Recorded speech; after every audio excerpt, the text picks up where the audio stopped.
Hello everyone, ಹೇಗಿದ್ದೀರಾ? ಎಲ್ಲರೂ ಚೆನ್ನಾಗಿದ್ದೀರಾ? ಅದೇ ರೀತಿ ನಿಮ್ಮ ಲೈಫ್ನಲ್ಲಿ ಪಾಸಿಟಿವ್ ಆಗಿ ಥಿಂಕ್ ಮಾಡ್ತಾ ಇದ್ದೀರಾ ಅಂದ್ಕೊಂಡಿದ್ದೀನಿ. ನೀವು ಯಾರ ಬಗ್ಗೆ ಥಿಂಕ್ ಮಾಡ್ತಾ ಇದ್ದೀರೋ, ನಿಮ್ಮ ಮನಸ್ಸಿನಲ್ಲಿ ಯಾರಿದ್ದಾರೋ ಅವರನ್ನು ನೆನೆಸ್ಕೊಂಡು ಇಲ್ಲಿ ಸ್ಕ್ರೀನ್ ಮೇಲೆ ಕಾಣಿಸ್ತಾ ಇರುವ ಇಮೇಜಸ್ಗಳಲ್ಲಿ ಒಂದು ಇಮೇಜನ್ನು ಪಿಕ್ ಮಾಡ್ಕೊಳ್ಳಿ. ಇದು ಕಲೆಕ್ಟಿವ್ ಟೈಮ್ಲೆಸ್ ಜನರಲ್ ರೀಡಿಂಗ್ ಆಗಿರುತ್ತೆ. ಜನರಲ್ ರೀಡಿಂಗ್ ಆಗಿರೋದ್ರಿಂದ 100% ಎಲ್ರಿಗೂ ಕೂಡ ಮ್ಯಾಚ್ ಆಗಬೇಕು ಅಂತ ಇಲ್ಲ.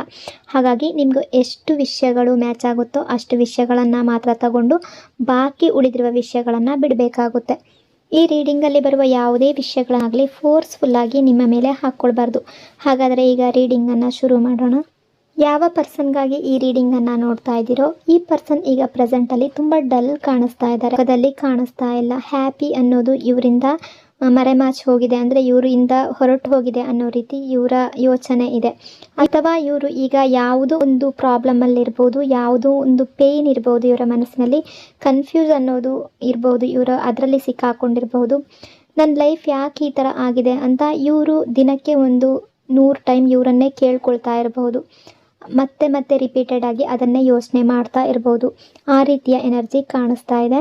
ಇವರು ಹೊರಗಡೆಯಿಂದ ನಾರ್ಮಲ್ ಆಗಿ ಕಾಣಿಸ್ತಾ ಇರ್ಬೋದು, ಆದರೆ ಒಳಗಿನಿಂದ ಮನಸ್ಸಿನಿಂದ ತುಂಬ ಹೆವಿ ಫೀಲನ್ನು ಮಾಡ್ಕೊಳ್ತಿದ್ದಾರೆ. ತುಂಬ ನೋವಲ್ಲಿ ಇದ್ದಾರೇನೋ ಆ ರೀತಿ ಫೀಲ್ ಮಾಡ್ಕೊಳ್ತಾ ಇದ್ದಾರೆ. ಇವರ ಮನಸ್ಸಿನಲ್ಲಿ ತುಂಬ ಥಾಟ್ಸ್ಗಳು ನಡೀತಾ ಇದೆ.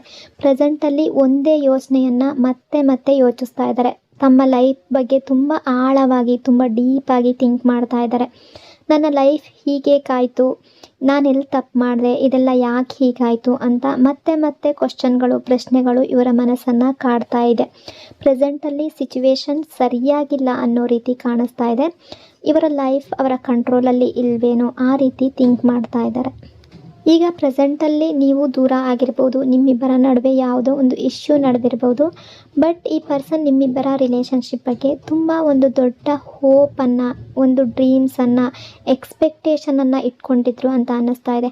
ಈ ರಿಲೇಷನ್ಶಿಪ್ ಲೈಫ್ ಲಾಂಗ್ ಇರಬೇಕು, ಒಟ್ಟಿಗೆ ಮುಂದಿನ ಲೈಫನ್ನು ಕಟ್ಕೋಬೇಕು, ಎಲ್ಲವೂ ಸ್ಮೂತಾಗಿ ಹೋಗುತ್ತೆ ಅಂತ ಅಂದ್ಕೊಂಡಿದ್ರು ಅಂತ ಅನ್ನಿಸ್ತಾ ಇದೆ. ಅವರು ಏನೇ ಓಪನ್ನು ಇಟ್ಕೊಂಡಿದ್ರು ಕೂಡ ಅದು ಪೂರ್ತಿ ಆಗಿಲ್ಲ.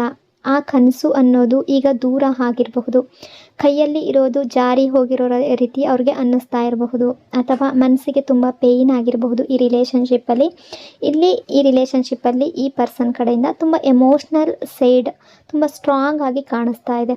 ತುಂಬ ಸೆನ್ಸಿಟಿವ್ ಆಗಿದ್ದಾರೆ, ತುಂಬ ಎಮೋಷ್ನಲಿ ಡೌನ್ ಆಗಿದ್ದಾರೆ, ಮನಸ್ಸಿನಲ್ಲಿ ಎಲ್ಲವನ್ನ ಜಾಸ್ತಿ ಫೀಲ್ ಮಾಡ್ಕೊಳ್ತಾ ಇದ್ದಾರೆ. ಪ್ರೆಸೆಂಟಲ್ಲಿ ಈ ಪರ್ಸನ್ನ ಮನಸ್ಸಿನಲ್ಲಿ ಎಂಜಾಯ್ಮೆಂಟ್ ಅನ್ನೋದು ಕಾಣಿಸ್ತಾ ಇಲ್ಲ, ಖುಷಿ ಅನ್ನೋದು ಕಾಣಿಸ್ತಾ ಇಲ್ಲ, ಲೈಟ್ ಮೂಡಲ್ಲಿ ಇಲ್ಲ. ಈ ಪರ್ಸನ್ ತುಂಬ ಹೆವಿಯಾಗಿ ಎಲ್ಲವನ್ನ ತಗೊಳ್ತಿದ್ದಾರೆ, ತುಂಬ ಗಂಭೀರವಾಗಿ ತಗೊಳ್ತಾ ಇದ್ದಾರೆ.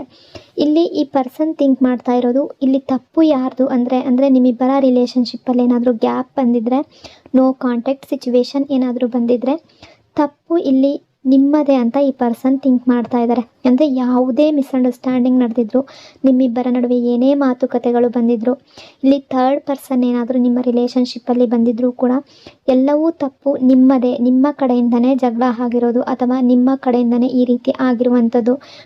ಮಿಸ್ಅಂಡರ್ಸ್ಟ್ಯಾಂಡಿಂಗ್ ಬಂದಿದ್ರೂ ಕೂಡ ಅದು ನಿಮ್ಮಿಂದನೇ ಆಗಿರೋದು ಅಂತ ಇವರು ಫೀಲ್ ಮಾಡ್ತಾ ಇದ್ದಾರೆ. ಅಥವಾ ಈ ಪರ್ಸನ್ ಅಂದ್ಕೊಳ್ತಾ ಇರೋದು, ನೀವು ಇವರನ್ನು ಸರಿಯಾಗಿ ಅರ್ಥ ಮಾಡ್ಕೊಳ್ಳಿಲ್ಲ, ಇವರ ಭಾವನೆಗಳನ್ನು ನೀವು ಗಮನಿಸಲಿಲ್ಲ, ಸಿಚುವೇಶನ್ ಯಾವ ರೀತಿ ಕ್ರಿಟಿಕಲ್ ಆಗಿದೆ ಅದನ್ನು ನೀವು ಅರ್ಥ ಮಾಡ್ಕೊಳ್ಳಿಲ್ಲ. ಯಾವುದೋ ಒಂದು ಡಿಸಿಷನನ್ನು ನೀವು ತಗೊಂಡಿದ್ರೆ ಅದು ಸರಿಯಾದ ನಿರ್ಧಾರವನ್ನು ನೀವು ಮಾಡಲಿಲ್ಲ ಈ ರಿಲೇಷನ್ಶಿಪ್ಪಲ್ಲಿ. ಹಾಗಾಗಿ ಈ ಪರ್ಸನ್ಗೆ ಹರ್ಟ್ ಆಗಿದೆ, ಇವರ ಮನಸ್ಸಿಗೆ ನೋವಾಗಿದೆ ಅನ್ನೋ ರೀತಿ ಥಿಂಕ್ ಮಾಡ್ತಾ ಇದ್ದಾರೆ. ಅಥವಾ ನಿಮ್ಮಿಬ್ಬರ ರಿಲೇಷನ್ಶಿಪ್ಪಲ್ಲಿ ಕೆಲವರ ಎನರ್ಜಿಯ ಪ್ರಕಾರ, ನಾನು ಎಲ್ಲರಿಗೂ ಹೇಳ್ತಾ ಇಲ್ಲ, ಕೆಲವರ ಎನರ್ಜಿಯ ಪ್ರಕಾರ ಇಲ್ಲಿ ಥರ್ಡ್ ಪಾರ್ಟಿ ಏನಾದರೂ ಬಂದಿರಬಹುದು. ಥರ್ಡ್ ಪರ್ಸನ್ ಬಂದಿರ್ಬೋದು, ಅಥವಾ ಫ್ಯಾಮಿಲಿ ಇಶ್ಯೂ ಬಂದಿರ್ಬೋದು, ಸೊಸೈಟಿ, ಪರಿಸ್ಥಿತಿ, ಒತ್ತಡ, ಯಾವುದೋ ಒಂದು ಸಿಚುವೇಶನ್ ಕೂಡ ಥರ್ಡ್ ಪಾರ್ಟಿ ರೀತಿಯಲ್ಲಿ ಇಲ್ಲಿ ವರ್ಕ್ ಆಗಿರಬಹುದು. ಅದೆಲ್ಲವೂ ಕೂಡ ಈ ಪರ್ಸನ್ನ ಮನಸ್ಸಿನಲ್ಲಿ ತುಂಬ ಆಳವಾಗಿ ಆಗಿ ನಿಂತ್ಕೊಂಡಿದೆ ಅಂತ ಅನ್ನಿಸ್ತಾ ಇದೆ. ಅಥವಾ ಇವರ ಮತ್ತು ನಿಮ್ಮ ಫ್ಯಾಮಿಲಿ ನಡುವೆ ಯಾವುದಾದ್ರೂ ಒಂದು ಇಶ್ಯೂ ನಡೆದಿರಬಹುದು, ಅಥವಾ ಇವರ ಫ್ಯಾಮಿಲಿ ಕಡೆಯಿಂದ ಈ ರಿಲೇಷನ್ಶಿಪ್ಗೆ ಒಪ್ಪದೇ ಇರಬಹುದು. ಎಲ್ಲದಕ್ಕೂ ಕೂಡ ನೀವೇ ಕಾರಣ, ನೀವು ಸರಿಯಾಗಿ ರಿಯಾಕ್ಟ್ ಮಾಡಿದರೆ ಈ ರೀತಿ ಆಗ್ತಾ ಇರಲಿಲ್ಲ ಅಂತ ಇವರು ಅಂದ್ಕೊಳ್ತಿದ್ದಾರೆ. ಬೇರೆ ವ್ಯಕ್ತಿ ಅಥವಾ ಥರ್ಡ್ ಪರ್ಸನ್ ಈ ರಿಲೇಷನ್ಶಿಪ್ಪಲ್ಲಿ ಬಂದಿದ್ದರೆ, ಅಥವಾ ಫ್ಯಾಮಿಲಿ ಮೆಂಬರ್ ಏನಾದರೂ ಇನ್ವಾಲ್ವ್ ಆಗಿದ್ದರೆ ಒಂದು ದೊಡ್ಡ ಸಿಚುವೇಶನ್ ಕೂಡ ಇರಬಹುದು ಅಥವಾ ಸಣ್ಣ ಪುಟ್ಟ ವಿಷಯಗಳು ಕೂಡ ಆಗಿರಬಹುದು.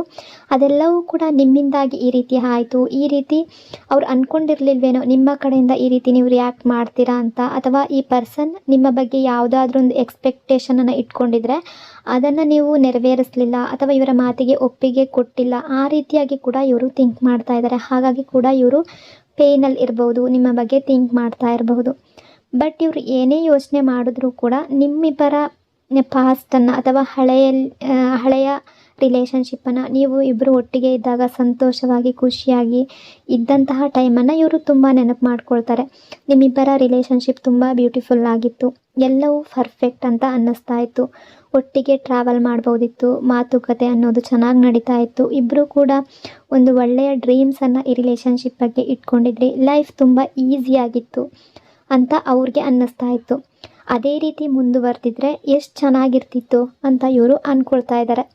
ಬಟ್ ಈಗ ಪ್ರೆಸೆಂಟ್ ಸಿಚುವೇಷನ್ನಲ್ಲಿ ಎಲ್ಲವೂ ಹಾಳಾಗೋಯ್ತು, ನಿಮ್ಮ ಕಡೆಯಿಂದ ಇವ್ರಿಗೆ ಹರ್ಟ್ ಆಗಿದೆ ಅಥವಾ ಪೇಯ್ನ್ ಆಗಿದೆ ಅಂತ ಅಂದ್ಕೊಳ್ತಿದ್ದಾರೆ. ಇಲ್ಲಿ ಕೆಲವರ ಎನರ್ಜಿಯಲ್ಲಿ ಕೆಲವರ ಮಧ್ಯ ನಿಮ್ಮಿಬ್ಬರ ನಡುವೆ ನೋ ಕಾಂಟ್ಯಾಕ್ಟ್ ಸಿಚುವೇಶನ್ ಬಂದಿರಬಹುದು, ಅಥವಾ ನೀವು ಅವರನ್ನು ಬ್ಲಾಕ್ ಮಾಡಿರ್ಬೋದು, ಅಥವಾ ಆ ಪರ್ಸನ್ ನಿಮ್ಮನ್ನು ಬ್ಲಾಕ್ ಮಾಡಿರ್ಬೋದು, ಯಾರೋ ಒಬ್ಬ ವ್ಯಕ್ತಿಯನ್ನು ಬ್ಲಾಕ್ ಮಾಡಿರಬಹುದು, ಅಥವಾ ನಿಮ್ಮಿಬ್ಬರ ನಡುವೆ ಗ್ಯಾಪ್ ತುಂಬ ಜಾಸ್ತಿ ಆಗಿರಬಹುದು. ಅದನ್ನು ಕೂಡ ಈ ಪರ್ಸನ್ ತುಂಬ ಥಿಂಕ್ ಮಾಡ್ತಾ ಇದ್ದಾರೆ. ಮಿಸ್ಸಿಂಗ್ ಎನರ್ಜಿ ಕೂಡ ಕಾಣಿಸ್ತಾ ಇದೆ. ನಿಮ್ಮ ಬಗ್ಗೆ ಈ ಪರ್ಸನ್ ತುಂಬ ಮಿಸ್ ಮಾಡ್ಕೊಳ್ತಾ ಇದ್ದಾರೆ, ನಿಮ್ಮ ಬಗ್ಗೆ ತುಂಬ ಯೋಚನೆ ಮಾಡ್ತಾ ಇದ್ದಾರೆ. ಈ ಪರ್ಸನ್ ಏನಾದರೂ ಪಾಸ್ಟಲ್ಲಿ ನಿಮ್ಮ ಜೊತೆ ಕಮಿಟ್ಮೆಂಟನ್ನು ಕೇಳಿರ್ಬೋದು ರಿಲೇಷನ್ಶಿಪ್ಪಲ್ಲಿ, ಅಥವಾ ಕ್ಲಾರಿಟಿ ಬೇಕು ಅಂತ ಏನಾದರೂ ನಿಮ್ಮ ಹತ್ರ ಕೇಳಿರ್ಬೋದು. ಆ ವಿಷಯವಾಗಿ ಕೂಡ ನಿಮ್ಮಿಬ್ಬರ ನಡುವೆ ಗ್ಯಾಪ್ ಬಂದಿರಬಹುದು. ಆದರೆ ಆ ಪರ್ಸನ್ಗೆ ನಿಮ್ಮ ಕಡೆಯಿಂದ ಯಾವುದೇ ರಿಯಾಕ್ಷನ್ ಅನ್ನೋದು ಸಿಕ್ಕಿಲ್ಲ ಅಂತ ಅನ್ನಿಸ್ತಾ ಇದೆ. ನೀವು ಸೈಲೆಂಟ್ ಆಗಿರ್ಬೋದು, ಅಥವಾ ಕನ್ಫ್ಯೂಷನ್ಲಿರ್ಬೋದು, ಅಥವಾ ಒಪ್ಪಿಗೆ ಕೊಟ್ಟಿಲ್ವೇನೋ ಅನ್ನೋ ರೀತಿ ಇವರು ಅಂದ್ಕೊಂಡಿದ್ದಾರೆ. ಹಾಗಾಗಿ ಈ ಪರ್ಸನ್ಗೆ ಅದರ ಬಗ್ಗೆ ತುಂಬ ಥಿಂಕ್ ಮಾಡ್ತಾ ಇದ್ದಾರೆ, ತುಂಬ ಪೇಯ್ನ್ ಫೀಲ್ ಆಗ್ತಾ ಇದೆ. ಅಂದರೆ ಇವರ ಹಾರ್ಟ್ ಮುರಿದೋಗಿದೆ ಅನ್ನೋ ರೀತಿ, ಇವರ ಮನಸ್ಸಿಗೆ ತುಂಬ ಫೀಲ್ ಆಗಿದೆ ಅನ್ನೋ ರೀತಿ ಇವರು ಅಂದ್ಕೊಳ್ತಿದ್ದಾರೆ. ಇದು ಈ ರಿಲೇಷನ್ಶಿಪ್ಪಲ್ಲಿ ಏನಾದರೂ ಮಿಸ್ಅಂಡರ್ಸ್ಟ್ಯಾಂಡಿಂಗ್ ಬಂದಿದ್ದರೆ ಇದು ಹೀಗೆ ಆಗುತ್ತೆ ಅಂತ ಇವರು ಯೋಚನೆ ಕೂಡ ಮಾಡಿರಲಿಲ್ಲ, ಎಲ್ಲವೂ ಸರಿಯಾಗ್ತಾ ಇತ್ತು ಅಂತ ಇವರು ಅಂದ್ಕೊಳ್ತಿದ್ದಾರೆ. ಏನೇ ತಪ್ಪಾಗಿದ್ರೂ, ಏನೇ ಮಿಸ್ಅಂಡರ್ಸ್ಟ್ಯಾಂಡಿಂಗ್ ಆಗಿದ್ರೂ ಕೂಡ ನಿಮ್ಮ ತಪ್ಪು ಜಾಸ್ತಿ ಇದೆ ಅನ್ನೋ ರೀತಿ ಇವರು ಥಿಂಕ್ ಮಾಡ್ತಾ ಇದ್ದಾರೆ. ಇಷ್ಟೆಲ್ಲ ಇದ್ದರೂ ಕೂಡ ಇವರು ನಿಮ್ಮನ್ನು ಇನ್ನೂ ಕೂಡ ಮಿಸ್ ಮಾಡ್ಕೊಳ್ತಾ ಇದ್ದಾರೆ. ನಿಮ್ಮ ನೆನಪು ಅನ್ನೋದು ಇವರನ್ನು ಕಾಡೋದು ಬಿಡ್ತಾ ಇಲ್ಲ. ಇವರ ಮನಸ್ಸಿನೊಳಗಡೆ ನೀವೇ ಇದ್ದೀರಾ, ಇವರ ಮನಸ್ಸಲ್ಲಿ ನೀವೇ ತುಂಬಿಕೊಂಡಿದ್ದೀರಾ ಅನ್ನೋ ರೀತಿ ಥಿಂಕ್ ಮಾಡ್ತಾರೆ. ಬಟ್ ಇವ್ರಿಗೆ ಏನೇ ಹರ್ಟ್ ಆಗಿದ್ರೂ ಕೂಡ, ಏನೇ ನೋವಾಗಿದ್ರೂ ಕೂಡ ಪ್ರೆಸೆಂಟ್ ಸಿಚುವೇಶನಲ್ಲಿ ಅದು ನಿಮ್ಮಿಂದ ಈ ರೀತಿ ಆಗಿದೆಯೇನೋ ಅನ್ನೋ ರೀತಿ ಥಿಂಕ್ ಮಾಡ್ತಾ ಇದ್ದಾರೆ. ಸೊ ಇಷ್ಟೆಲ್ಲ ವಿಷಯಗಳು ಈ ಪರ್ಸನ್ನ ಎನರ್ಜಿ ಅಕಾರ್ಡಿಂಗ್ ಇಲ್ಲಿ ರಿಫ್ಲೆಕ್ಟ್ ಆಗ್ತಾ ಇದೆ. ಐ ಹೋಪ್ ಆಪ್ಷನ್ ನಂಬರ್ 1 ಈ ರೀಡಿಂಗ್ ನಿಮಗೆ ರೆಸೊನೇಟ್ ಆಗಿದೆ ಅಂದ್ಕೊಂಡಿದ್ದೀನಿ. ರೆಸೊನೇಟ್ ಆಗಿದ್ದರೆ ಕಮೆಂಟ್ನಲ್ಲಿ ಕ್ಲೈಮ್ ಮಾಡ್ಕೊಳ್ಳಿ. ಅದೇ ರೀತಿ ವಿಡಿಯೋನ ಲೈಕ್ ಮತ್ತು ಶೇರ್ ಮಾಡೋದ್ರ ಜೊತೆಗೆ ದಯವಿಟ್ಟು ವಿಡಿಯೋನ ಹೈಪ್ ಕೂಡ ಮಾಡಿ. ಈ ಚಾನಲ್ನ ಫಸ್ಟ್ ಟೈಮ್ ವಿಸಿಟ್ ಮಾಡಿದರೆ ಸಬ್ಸ್ಕ್ರೈಬ್ ಮಾಡ್ಕೊಳ್ಳಿ. Thank you so much. Hello option number 2 ಹೇಗಿದ್ದೀರಾ ಎಲ್ಲರೂ? ಈಗ ನಿಮ್ಮ ಮನಸ್ಸಿನಲ್ಲಿ ಯಾವ ವ್ಯಕ್ತಿ ಇದ್ದಾರೋ, ಪ್ರೆಸೆಂಟಲ್ಲಿ ಯಾರ ಬಗ್ಗೆ ಥಿಂಕ್ ಮಾಡ್ತಾ ಇದ್ದೀರೋ ಅವರ ಹೆಸರನ್ನು 3 ಬಾರಿ ನೆನೆಸ್ಕೊಂಡು ಈ ರೀಡಿಂಗನ್ನು ನೋಡೋದಕ್ಕೆ ಶುರು ಮಾಡಿ. ರೀಡಿಂಗನ್ನು ನೋಡಬೇಕಾದ್ರೆ ವಿಡಿಯೋನ ಲೈಕ್ ಮಾಡ್ಕೊಳ್ಳಿ, ಆಗ ನಿಮ್ಮ ಎನರ್ಜಿ ಅನ್ನೋದು ಇಲ್ಲಿ ಸರಿಯಾಗಿ ಕನೆಕ್ಟ್ ಆಗುತ್ತೆ. ಅದೇ ರೀತಿ ಈ ರೀಡಿಂಗ್ ಅನ್ನೋದು ನಿಮಗೆ ಸರಿಯಾಗಿ ರೆಸೊನೇಟ್ ಆಗುತ್ತೆ. ಯಾವ ಪರ್ಸನ್ಗಾಗಿ ಈ ರೀಡಿಂಗನ್ನು ನೋಡ್ತಾ ಇದ್ರೋ ನಿಮ್ಮಿಬ್ಬರ ನಡುವೆ ಈಗ ಕಾಂಟ್ಯಾಕ್ಟ್ ಇರಬಹುದು, ಅಥವಾ ನೋ ಕಾಂಟ್ಯಾಕ್ಟ್ ಸಿಚುವೇಶನ್ ಇರಬಹುದು, ಅಥವಾ ನಿಮ್ಮಿಬ್ಬರ ನಡುವೆ ಸಪ್ರೇಷನ್ ಆಗಿರ್ಬೋದು. ಏನೇ ಆಗಿದ್ರೂ, ಏನೇ ಸಿಚುವೇಶನ್ ಬಂದಿದ್ರೂ ಕೂಡ ಒಂದು ವಿಷಯ ಮಾತ್ರ ಕ್ಲಿಯರ್ ಆಗಿ ಕಾಣ್ತಾ ಇದೆ, ನೋ ಕಾಂಟ್ಯಾಕ್ಟ್ ಸಿಚುವೇಶನ್ ಇದ್ದರೂ ಕೂಡ ರೀಯೂನಿಯನ್ ಚಾನ್ಸಸ್ ತುಂಬ ಜಾಸ್ತಿ ಇದೆ ಅನ್ನೋ ರೀತಿ ಎನರ್ಜಿ ರಿಫ್ಲೆಕ್ಟ್ ಆಗ್ತಾ ಇದೆ. ಇದು ಒಂದು ಸಾಮಾನ್ಯವಾಗಿರುವಂಥ ಕನೆಕ್ಷನ್ ಅಲ್ಲ, ಇದು ಒಂದು ಸೋಲ್ಮೇಟ್ ಎನರ್ಜಿ ಆಗಿರ್ಬೋದು, ಹಾರ್ಟ್ ಟು ಹಾರ್ಟ್ ಕನೆಕ್ಷನ್ ಆಗಿರ್ಬೋದು. ಆ ರೀತಿ ಸ್ಟ್ರಾಂಗ್ ಆಗಿರುವಂಥ ಎನರ್ಜಿ ರಿಫ್ಲೆಕ್ಟ್ ಆಗ್ತಾ ಇದೆ.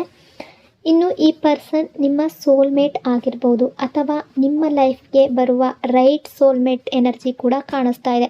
ನಿಮ್ಮ ಲೈಫ್ನಲ್ಲಿ ಯಾವುದಾದ್ರೂ ಒಬ್ಬ ಒಳ್ಳೆಯ ವ್ಯಕ್ತಿ, ಅಂದರೆ ಒಳ್ಳೆಯ ರೈಟ್ ಸೋಲ್ಮೇಟ್ ಬರ್ಬೋದು, ಆ ರೀತಿಯ ಎನರ್ಜಿ ಕೂಡ ಕಾಣಿಸ್ತಾ ಇದೆ. ಒಟ್ಟಿನಲ್ಲಿ ತುಂಬ ಬ್ಯೂಟಿಫುಲ್ ಆಗಿರುವಂತಹ ಡಿವೈನ್ ಕನೆಕ್ಷನ್ ಅನ್ನೋ ರೀತಿ ಕಾಣಿಸ್ತಾ ಇದೆ. ಈ ಪರ್ಸನ್ ನಿಮ್ಮ ಸೋಲ್ಮೇಟ್ ಆಗಿದ್ದರೆ ಈ ಪರ್ಸನ್ ಮತ್ತೆ ನಿಮ್ಮ ಲೈಫ್ನಲ್ಲಿ ಬರ್ಬೋದು, ಮತ್ತು ನೀವಿಬ್ಬರು ರೀಯೂನಿಯನ್ ಆಗುವ ಚಾನ್ಸಸ್ ತುಂಬ ಇದೆ ಅನ್ನೋ ರೀತಿ ಎನರ್ಜಿ ಕಾಣಿಸ್ತಾ ಇದೆ. ಬಟ್ ಈಗ ಪ್ರೆಸೆಂಟಲ್ಲಿ ಇವರ ಎನರ್ಜಿ ಅಕಾರ್ಡಿಂಗ್ ನೋಡೋದಾದರೆ ಈ ಪರ್ಸನ್ ತುಂಬ ಎಮೋಷ್ನಲಿ ಡೌನ್ ಆಗಿದ್ದಾರೆ, ತುಂಬ ಸ್ಟ್ರಾಂಗ್ ಫೀಲ್ ಆಗ್ತಾ ಇದೆ, ತುಂಬ ಸ್ಟ್ರಾಂಗ್ ಆಗಿ ಎನರ್ಜಿ ಕಾಣಿಸ್ತಾ ಇದೆ. ಇವರ ಮನಸ್ಸಿನಲ್ಲಿ ತುಂಬ ಪೇಯ್ನ್ ಅನ್ನೋದು ಇದೆ ಅಂತ ಅನ್ನಿಸ್ತಾ ಇದೆ. ಡೇ ಟೈಮ್ನಲ್ಲಿ ಇವರು ಕೆಲಸದಲ್ಲಿ ಬ್ಯುಸಿ ಆಗಿರಬಹುದು, ಅಥವಾ ಇವರ ಜಾಬ್ ಅಥವಾ ಇವ್ರು ಏನು ಕೆಲಸ ಮಾಡ್ತಾ ಇದ್ದಾರೋ ಅದರ ಬಗ್ಗೆ ಫೋಕಸ್ ಮಾಡ್ಬೋದು. ಬಟ್ ಹೊರಗಿನಿಂದ ಇವರು ಎಷ್ಟೇ ನಾರ್ಮಲ್ ಆಗಿದ್ದರೂ ಕೂಡ ಒಳಗಿನಿಂದ ತುಂಬ ಒಂಟಿತನ ಜಾಸ್ತಿ ಆಗ್ತಾ ಇದೆ ಅಂತ ಅನ್ನಿಸ್ತಾ ಇದೆ. ಮನಸ್ಸು ತುಂಬ ಯೋಚನೆ ಮಾಡ್ತಾ ಇದೆ ಅಂತ ಅನ್ನಿಸ್ತಾ ಇದೆ.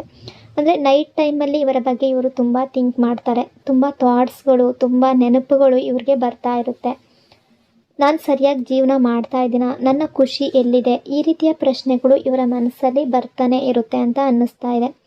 ಈ ಪರ್ಸನ್ ತುಂಬ ಟೈಮಿಂದ ಮೆಚ್ಯೂರ್ಡ್ ರೀತಿ ಕೆಲಸ ಮಾಡಿದ್ದಾರೆ ಅಂತ ಅನ್ನಿಸ್ತಾ ಇದೆ.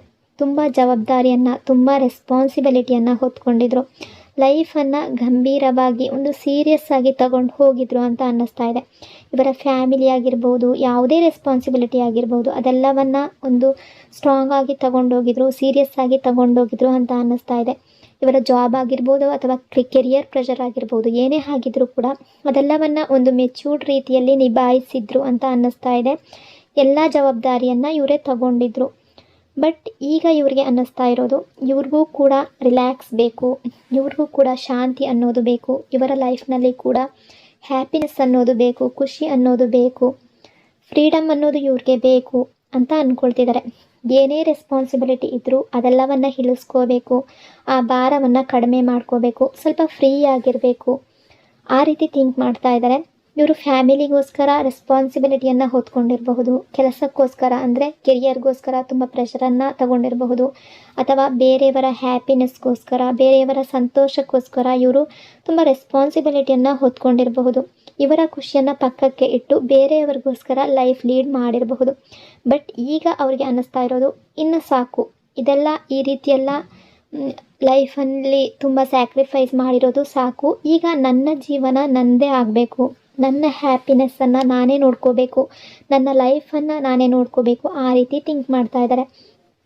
ಪಾಸ್ಟಲ್ಲಿ ಇವರು ಎಷ್ಟೇ ರೆಸ್ಪಾನ್ಸಿಬಿಲಿಟಿಯನ್ನು ಒತ್ಕೊಂಡಿದ್ರು ಕೂಡ ಈ ಪರ್ಸನ್ನ ಒಳಗಿನ ಪೇಯ್ನ್ ಅನ್ನೋದು ತುಂಬ ದೊಡ್ಡದಾಗಿತ್ತು ಅಂತ ಅನ್ನಿಸ್ತಾ ಇದೆ. ಇವರು ಎಷ್ಟೇ ತ್ಯಾಗ ಮಾಡಿದರೂ ಕೂಡ, ಎಷ್ಟೇ ಸ್ಯಾಕ್ರಿಫೈಸ್ ಮಾಡಿದರೂ ಕೂಡ ಅದು ಯಾರಿಗೂ ಕಾಣಿಸ್ಲಿಲ್ವೇನೋ. ಇವರ ನೋವು, ಇವರ ಪ್ರಾಬ್ಲಮ್ಸ್ ಯಾರಿಗೂ ಅರ್ಥ ಆಗಲಿಲ್ಲ. ಎಲ್ಲರೂ ಕೆಲಸ ಆದಮೇಲೆ ಸೈಡ್ಗೆ ಹೋಗಿಬಿಡ್ತಾರೆ ಅನ್ನೋ ರೀತಿ ಥಿಂಕ್ ಮಾಡ್ತಾರೆ. ಅಂದರೆ ಏನೇ ಒಂದು ಕೆಲಸ ನಡಿಬೇಕಾದ್ರೆ ಇವ್ರ ಹತ್ರ ಚೆನ್ನಾಗೇ ಇರ್ತಾರೆ, ಕೆಲಸ ಮಾಡಿಕೊಟ್ಟಾದಮೇಲೆ ಇವರನ್ನು ಪಕ್ಕಕ್ಕೆ ಇಡ್ತಾರೆ ಅನ್ನೋ ರೀತಿ ಈ ಪರ್ಸನ್ ಥಿಂಕ್ ಮಾಡ್ತಾ ಇದ್ದಾರೆ. ಪ್ರೆಸೆಂಟಲ್ಲಿ ಈ ಪರ್ಸನ್ ಇವರ ಬಗ್ಗೆ ತುಂಬ ನೋವಲ್ಲಿದ್ದಾರೆ, ತುಂಬ ಪೇಯ್ನ್ ಫೀಲ್ ಮಾಡ್ತಾ ಇದ್ದಾರೆ. ನನಗೆ ನನ್ನವರು ಅಂತ ಯಾರು ಅಂತ ಯೋಚನೆ ಮಾಡ್ತಾ ಇರೋ ರೀತಿ ಇದೆ. ಇವರ ಫೀಲಿಂಗ್ಸ್ಗಳಿಗಾಗಿರ್ಬೋದು, ಇವ್ರಿಗೆ ಯಾರೂ ವ್ಯಾಲ್ಯೂ ಕೊಟ್ಟಿಲ್ಲ, ಯಾರೂ ಕೂಡ ಇವರನ್ನು ಕೇರ್ ಮಾಡಿಲ್ಲ. ಬಟ್ ಇವರು ಇವರ ಕರ್ತವ್ಯವನ್ನು, ಇವರ ರೆಸ್ಪಾನ್ಸಿಬಿಲಿಟಿಯನ್ನು 100% ಆಗಿ ಮಾಡಿದ್ದಾರೆ. ಇವರ ಯಾವುದೇ ಒಂದು ಜವಾಬ್ದಾರಿಯಿಂದ ಇವರು ತಪ್ಪಿಸ್ಕೊಂಡಿಲ್ಲ, ತುಂಬ ಮೆಚ್ಯೂರ್ಡಾಗಿ ಎಲ್ಲ ಕೆಲಸವನ್ನು ಮಾಡಿದ್ದಾರೆ. ಬಟ್ ಅವ್ರಿಗೆ ಏನು ಪ್ರೀತಿ ಅನ್ನೋದಾಗಲಿ, ಕೇರ್ ಅನ್ನೋದಾಗಲಿ, ವ್ಯಾಲ್ಯೂ ಅನ್ನೋದಾಗಲಿ ಇವ್ರಿಗೆ ಸಿಕ್ಕಿಲ್ಲ. ನಾನು ಇಷ್ಟು ದಿನ ಏನೇ ಮಾಡಿದರೂ ಕೂಡ ಅದರಿಂದ ನನಗೇನು ರಿಟರ್ನ್ ಸಿಕ್ಕಿಲ್ವಲ್ಲ ಅನ್ನೋ ರೀತಿ ಥಿಂಕ್ ಮಾಡ್ತಾ ಇದ್ದಾರೆ. ಹಾಗಾಗಿ ಇನ್ನು ಮುಂದೆ ನನ್ನ ಲೈಫ್ನ ನಾನು ನೋಡ್ಕೋಬೇಕು. ಇವರ ಮನಸ್ಥಿತಿ ಅನ್ನೋದು, ಇವರ ಮನಸ್ಸನ್ನೋದು ತುಂಬ ಕ್ಲಿಯರ್ ಆಗಿದೆ ಅನ್ನೋ ರೀತಿ ಎನರ್ಜಿ ಸ್ಟ್ರಾಂಗ್ ಆಗಿ ರಿಫ್ಲೆಕ್ಟ್ ಆಗ್ತಾ ಇದೆ. ಬೇರೆಯವರ ಎಮೋಷನ್ಗೆ ರಿಯಾಕ್ಟ್ ಮಾಡಬಾರ್ದು, ಬೇರೆಯವರ ಮಾತು ಕೇಳಿ ನನ್ನನ್ನು ನಾನು ಕಳ್ಕೊಳ್ಬಾರ್ದು, ನನ್ನ ಮನಸ್ಸಿನ ಮಾತನ್ನು ನಾನು ಕೇಳ್ಕೋಬೇಕು, ನನ್ನ ಮನಸ್ಸಿಗೆ, ನನ್ನ ಮೈಂಡ್ಗೆ ಏನು ಅನಿಸುತ್ತೋ ಅದನ್ನು ಮಾಡ್ಕೋಬೇಕು. ಅಂದರೆ ಒಳ್ಳೆಯ ದಾರಿಯಲ್ಲಿ ಮುಂದಿನ ಲೈಫ್ನಲ್ಲಿ ನನಗೆ ಖುಷಿ ಇರೋ ಥರ ನಾನು ಜೀವನ ಮಾಡಬೇಕು ಅಂತ ಅಂದ್ಕೊಳ್ತಿದ್ದಾರೆ. ಇವ್ರಿಗೆ ಒಂದು ಕಾಮ್ ಆಗಿರುವಂಥ ಲೈಫ್ ಬೇಕು, ಆ ಲೈಫ್ನಲ್ಲಿ ಎಂಜಾಯ್ಮೆಂಟ್ ಅಂತ ಇರಬೇಕು, ಹೆಲ್ತಿ ಮೆಂಟಲ್ ಸ್ಟೇಟ್ ಇರಬೇಕು. ಇಲ್ಲಿ ಡ್ರಾಮಾ ಆಗಿರ್ಬೋದು, ಪ್ರೆಷರ್ ಆಗಿರ್ಬೋದು, ರೆಸ್ಟ್ರಿಕ್ಷನ್ ಆಗಿರಬಹುದು, ಏನೇ ಇದ್ದರೂ ಅದರಿಂದ ಹೊರಗಡೆ ಬರಬೇಕು ಅನ್ನೋ ಫೀಲಿಂಗಲ್ಲಿದ್ದಾರೆ. ಬಟ್ ಇಲ್ಲಿ ಒಂದು ಬ್ಯೂಟಿಫುಲ್ ಆಗಿರುವ ಕನೆಕ್ಷನ್, ಬ್ಯೂಟಿಫುಲ್ ಆಗಿರೋ ಎನರ್ಜಿ ಕಾಣಿಸ್ತಾ ಇದೆ. ನೀವು ಈ ಪರ್ಸನ್ಗೆ ಒಂದು ರೀತಿ ಕಾಮ್ ರೀತಿ ಅಂಡರ್ಸ್ಟ್ಯಾಂಡಿಂಗ್ ಮಾಡ್ಕೊಳ್ಳುವ ರೀತಿ ಕಾಣಿಸ್ತೀರಾ. ನಿಮ್ಮ ಜೊತೆ ರಿಯೂನಿಯನ್ ಚಾನ್ಸಸ್ ಇದೆ, ಸೋಲ್ಮೇಟ್ ವೈಬ್ ಅನ್ನೋದು ಕಾಣಿಸ್ತಾ ಇದೆ. ಇವರನ್ನು ಅರ್ಥ ಮಾಡ್ಕೊಳ್ಳೋ ಒಬ್ಬ ವ್ಯಕ್ತಿ ಇದ್ದರೆ ನೀವು ಅಂತ ಇವರು ಅಂದ್ಕೊಳ್ಳುವ ರೀತಿ ಕೂಡ ಕಾಣಿಸ್ತಾ ಇದೆ. ಈ ಪರ್ಸನ್ನ ಲೈಫ್ನಲ್ಲಿ ಪ್ರೀತಿ ಅನ್ನೋದು ಇದೆ, ಅಂದರೆ ನಿಮ್ಮಿಬ್ಬರ ನಡುವೆ ಸೋಲ್ಮೇಟ್ ಕನೆಕ್ಷನ್ ಇದೆ ಅನ್ನೋ ರೀತಿ ಎನರ್ಜಿ ರಿಫ್ಲೆಕ್ಟ್ ಆಗ್ತಾ ಇದೆ. ಬಟ್ ಈಗ ಪ್ರೆಸೆಂಟಲ್ಲಿ ಈ ಪರ್ಸನ್ಗೆ ಬೇಕಾಗಿರುವಂಥದ್ದು ಫ್ರೀಡಮ್ ಅನ್ನೋದು, ಅದೇ ರೀತಿ ಇವರ ಲೈಫ್ನಲ್ಲಿ ಎಂಜಾಯ್ಮೆಂಟ್ ಅನ್ನೋದು, ಹ್ಯಾಪಿನೆಸ್ ಅನ್ನೋದು ಬೇಕಾಗಿದೆ ಅಂತ ಅಂದ್ಕೊಳ್ತಿದ್ದಾರೆ. ಅದು ಸಿಕ್ಕಾಗ, ಎಲ್ಲವೂ ಪೂರ್ತಿಯಾಗಿ ಇವ್ರಿಗೆ ಮನಸ್ಸಿಗೆ ಶಾಂತಿ ಅನ್ನೋದು ಸಿಕ್ಕಿದಾಗ ಈ ಕನೆಕ್ಷನ್ ಅನ್ನೋದು ತುಂಬ ಬ್ಯೂಟಿಫುಲ್ ಆಗಿರುತ್ತೆ, ರಿಲೇಷನ್ಶಿಪ್ ಇನ್ನೂ ಡೀಪ್ ಆಗುತ್ತೆ ಅಂತ ಥಿಂಕ್ ಮಾಡ್ತಾ ಇದ್ದಾರೆ. ಅಂದರೆ ಇವರ ಲೈಫ್ನಲ್ಲಿ ಯಾವುದೇ ಭಾರ ಇದ್ದರೂ ಅದೆಲ್ಲವನ್ನು ಇಳಿಸ್ಕೋಬೇಕು, ಇವರ ಲೈಫನ್ನು ಇವರು ನೋಡ್ಕೋಬೇಕು, ಮುಂದಿನ ಫ್ಯೂಚರನ್ನು ಇವ್ರು ನೋಡ್ಕೋಬೇಕು, ತುಂಬ ಹ್ಯಾಪಿಯಾಗಿ ಜೀವನ ಲೀಡ್ ಮಾಡಬೇಕು ಅನ್ನೋ ರೀತಿ ಈ ಪರ್ಸನ್ ಥಿಂಕ್ ಮಾಡ್ತಾ ಇದ್ದಾರೆ. ಯಾರ ಜೊತೆ ಅವ್ರಿಗೆ ಇಷ್ಟ ಇರುತ್ತೋ ಅವ್ರ ಜೊತೆ ಮಾತಾಡಬೇಕು, ಎಲ್ಲಿಗೆ ಹೋಗಬೇಕು ಅನಿಸುತ್ತೋ ಅಲ್ಲಿಗೆ ಹೋಗಬೇಕು, ಒಳ್ಳೆ ರೀತಿಯಲ್ಲಿ ಟೈಮ್ ಸ್ಪೆಂಡ್ ಮಾಡಬೇಕು ಅನ್ನೋ ರೀತಿ ಇವರು ಥಿಂಕ್ ಮಾಡ್ತಾ ಇದ್ದಾರೆ. ಇದು ಕೇವಲ ಇವರ ಫ್ಯಾಮಿಲಿ ಪ್ರೆಷರ್ ಅಂತ ಹೇಳೋಕ್ಕಾಗೋದಿಲ್ಲ. ಇವರ ಜಾಬ್ ಆಗಿರ್ಬೋದು, ಇವರ ಕೆರಿಯರ್ ಆಗಿರಬಹುದು, ಅಲ್ಲಿ ತುಂಬ ಪ್ರೆಷರ್ ಅನ್ನೋದಿದ್ದರೆ ಕೂಡ ಈ ಪರ್ಸನ್ ಆ ರೀತಿ ಥಿಂಕ್ ಮಾಡ್ತಾ ಇರಬಹುದು. ಆ ಲೈಫಿಂದ ಅಥವಾ ಆ ಕೆಲಸದಿಂದ ಹೊರಗಡೆ ಬರಬೇಕು. ಲೈಫ್ನಲ್ಲಿ ಬೇರೆಯವರು ಹೇಳೋದನ್ನು ಕೇಳೋದಕ್ಕಿಂತ ಇವರ ಮೈಂಡ್ ಏನು ಹೇಳುತ್ತೆ, ಇವರ ಮನಸ್ಸು ಏನು ಹೇಳುತ್ತೆ ಅದನ್ನು ಮಾಡಬೇಕು ಅಂತ ಈ ಪರ್ಸನ್ ಅಂದ್ಕೊಳ್ತಿದ್ದಾರೆ ಅಂತ ಅನ್ನಿಸ್ತಾ ಇದೆ. ಅಂದರೆ ಇವರ ಮನಸ್ಸಿನ ಮಾತನ್ನು ಕೇಳಬೇಕು. ಬೇರೆಯವರು ಎಷ್ಟೇ ಇವರನ್ನು ಎಮೋಷ್ನಲಿ ತಡೆಯೋದಕ್ಕೆ ಪ್ರಯತ್ನ ಪಟ್ಟರೂ ಕೂಡ ಬೇರೆಯವರ ಎಮೋಷನ್ಸ್ಗಳಿಗೆ ಇನ್ನು ಮೇಲೆ ಪ್ರತಿಕ್ರಿಯೆಯನ್ನು ನೀಡಬಾರ್ದು. ಇವರ ಮನಸ್ಸು, ಇವರ ಮೈಂಡ್ ಯಾವ ರೀತಿ ಹೇಳುತ್ತೋ ಅದನ್ನು ತಗೋಬೇಕು. ಲೈಫನ್ನು ತುಂಬ ಈಸಿಯಾಗಿ, ತುಂಬ ಬ್ಯೂಟಿಫುಲ್ಲಾಗಿ ನಡೆಸ್ಕೊಂಡು ಹೋಗಬೇಕು ಅನ್ನೋ ರೀತಿ ಥಿಂಕ್ ಮಾಡ್ತಾ ಇದ್ದಾರೆ. ಸೊ ಇಷ್ಟೆಲ್ಲ ವಿಷಯಗಳು ಈ ಪರ್ಸನ್ನ ಎನರ್ಜಿಯ ಅಕಾರ್ಡಿಂಗ್ ಇಲ್ಲಿ ರಿಫ್ಲೆಕ್ಟ್ ಆಗ್ತಾ ಇದೆ.